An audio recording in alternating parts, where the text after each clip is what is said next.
Welcome everybody. In today's video, I've got something really exciting, a rainbow beanstalk seed in Grow a Garden.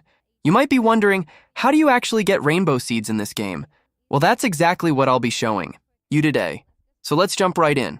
First, open up the shop in Grow a Garden. You'll notice a special option called the Forever Pack. When you purchase items from the Forever Pack, there's a chance you'll receive a super seed. Now, here's the key. The super seed is a premium item. It gives you a random rainbow seed, but it's only available through the limited time shop. That means you can't get it just by playing the game.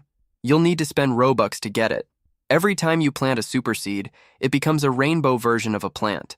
It could be a rainbow beanstalk, a rainbow candy blossom, or any other rainbow plant. However, the super seed isn't guaranteed every time. You might get it after spending 37 Robux, or it might take more. It's all luck, and you'll need to keep purchasing the Forever Pack until it appears. But here's the good news. I'm giving away free Robux to help you guys get the Forever Pack.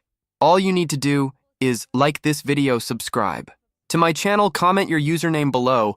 I'll be picking a bunch of winners and gifting you enough Robux to get your own rainbow seed. So that's how you unlock the admin rainbow seed and Grow a Garden.